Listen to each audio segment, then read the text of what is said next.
अरे हाँ हाँ, संभाल कर रख दिए मैंने 2 लाख रुपए। तुम चिंता क्यों कर रहे हो? मुझे भी पता है कि बड़ा अमाउंट है, तो ऑफ कोर्स संभाल के ही रखना पड़ेगा। हाँ हाँ, तुम्हें जब भी जरूरत पड़ेगी ना, मैं तभी निकाल कर तुम्हारे हाथों में दे दूँ। तुम चिंता क्यों कर रहे हो इतनी? अच्छा रुकना भैया, टेलीफोन ठीक हो गया क्या? क्या इश्यू था इसमें? मैम साहब वो इसकी वायरिंग खराब हो गई है, मुझे अभी लानी पड़ेगी, तब ठीक कर दूंगा मैं इसको, अभी लेके आता हूँ। नहीं नहीं भैया, आप अब आज तो मत आइएगा, एक काम करिए आप कल आइएगा। एक्चुअली मुझे ना कुछ काम है और मैं घर पर नहीं रहूँगी। ठीक है मैम साहब।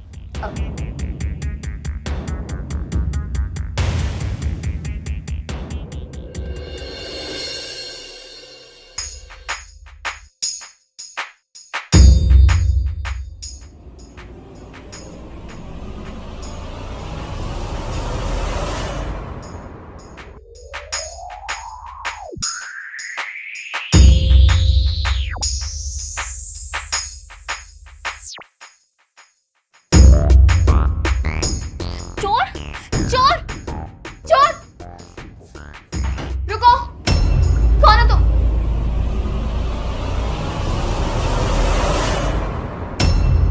तुम पैसे दो। तेरी इतनी हिम्मत कि तू मेरे घर में घुसकर चोरी कर रहा है? तुझे तो मैं सबक सिखा के रहूंगी। फोन कहाँ है मेरा? पुलिस को कॉल करो। अरे नहीं नहीं मैम साहब, पुलिस को फोन मत करिए, मैंने ये चोरी मजबूरी में की है। मजबूरी? ऐसे भी क्या मजबूरी थी आखिर? वो मैम साहब, मेरी माँ की बहुत ज़्यादा तबीयत खराब है, उनके इलाज के लिए मैंने ये पैसे चोरी किए हैं बस। तुम जैसे लोगों को ना मैं बहुत अच्छे से जानती हूँ।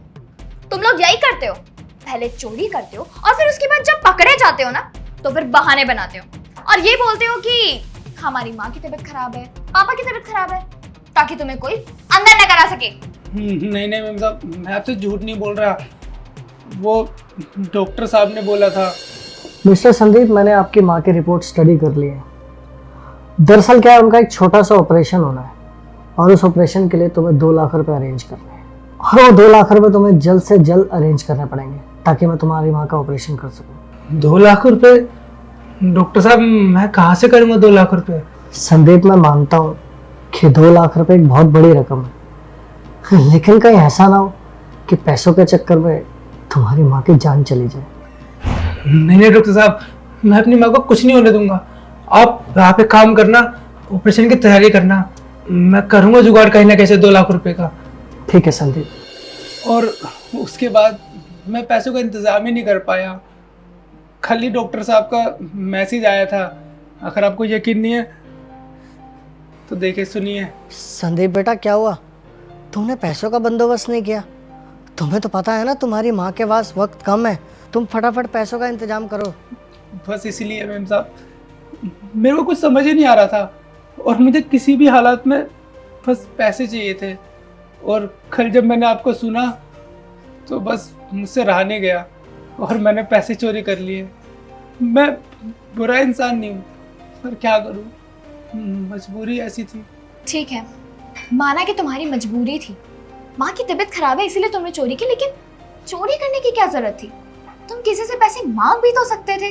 पैसे आज के टाइम पे मैम साहब, गरीब को कोई फूटी कौड़ी भी नहीं देता। 2 लाख तो बहुत बड़ी बात है।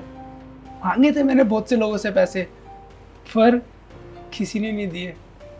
और ऐसा नहीं है कि मैंने मेहनत नहीं करी, मेहनत भी करी थी, पर फिर भी सिर्फ 5,000 रुपये इकट्ठे कर पाया और उन 5,000 में तो माँ की दवाइयाँ भी नहीं आई। तो क्या करता, इसलिए बस चोरी कर ली। चाहे कितनी भी बड़ी मजबूरी क्यों ना हो, लेकिन एक बात हमेशा याद रखना कि कभी चोरी नहीं करनी चाहिए। आज अगर तुम चोरी करोगे और चोरी के इल्जाम में कोई तुम्हें जेल के अंदर डलवा देगा, तो फिर तुम्हारी माँ का क्या होगा?